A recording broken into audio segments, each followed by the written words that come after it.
Cameroon authorities have issued international arrest warrants for 15 leaders of the Anglophone separatist movement. Botswana's police service has been ranked Africa's best by the World Internal Security and Police Index. An American lady charged with subversion and attempting to overthrow a democratically elected government has been granted bail by a Zimbabwean court. In the Democratic Republic of Congo, 18 military men are facing trial on charges of child rape and murder. US President Donald Trump is on a tour of Asia while investigation intensifies into the alleged Russian meddling in the 2016 US presidential elections.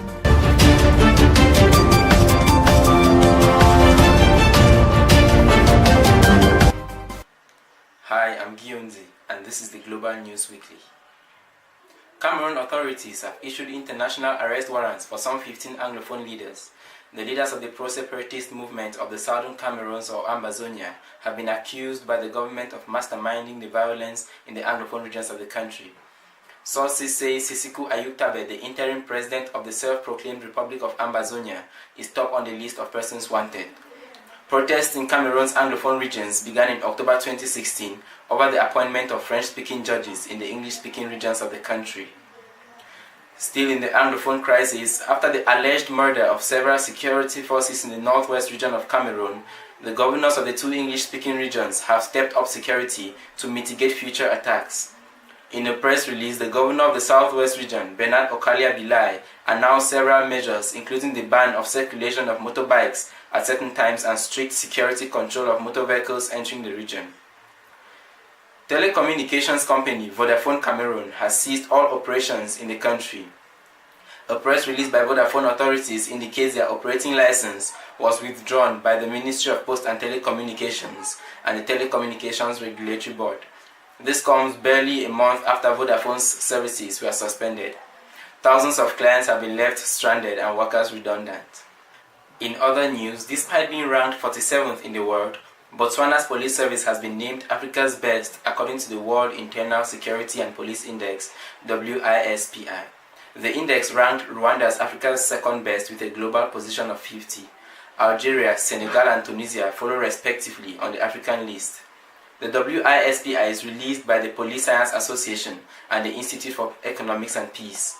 Uganda, Kenya, the Democratic Republic of Congo, and Nigeria occupy the last 4 slots in the ranking of 127 countries.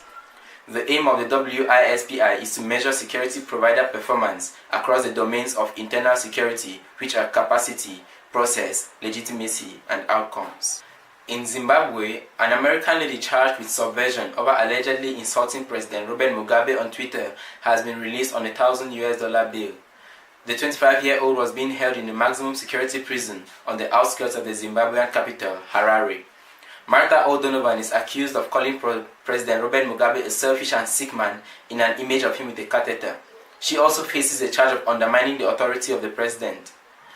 O'Donovan's case marks the first since the creation of the Cybersecurity Ministry in last month's cabinet reshuffle.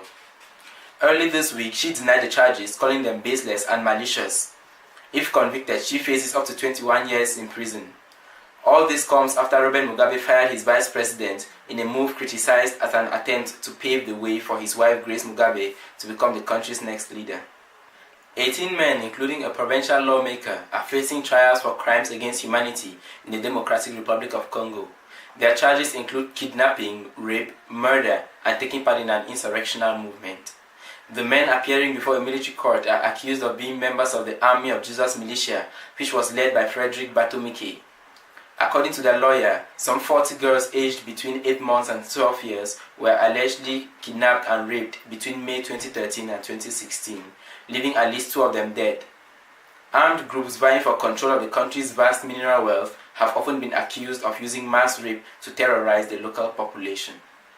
US President Donald Trump is on his first trip to Asia exactly 1 year after he surprisingly won the US presidential elections. The trip has taken Trump through Japan, South Korea and China. He will visit Vietnam and the Philippines in a 13-day trip which will focus on US foreign trade and North Korea.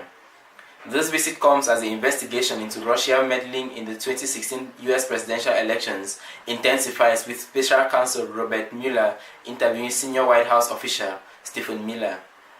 Meanwhile, the wave of sexual assault allegations that have made headlines in Hollywood and through the world of politics have landed in the world of sports. After top Hollywood producer Harvey Weinstein was accused by several women of sexual misconduct, then came the turn of comedian Louis C.K., who was accused by several women of masturbating in front of them. Next in line was veteran actor Kevin Spacey, who came out as gay after several men accused him of sexual misconduct. Republican candidate for Senate from the state of Alabama, Roy Moore, is equally being accused by at least 3 women of having had an affair with them while they were teenagers and he was in his 30s. He has since called these allegations baseless and dismissed them as a political witch hunt. Lately, former FIFA president Sepp Blatter is the latest high-profile figure to be accused of sexual misconduct by Hope Solo, goalkeeper of the US female national team, who alleges that Blatter grabbed her before she went on stage during a FIFA awards ceremony. That was all we had for you for this edition of Global News Weekly. We look forward to seeing you next week for yet another edition of your Global News Roundup. Audio Jungle.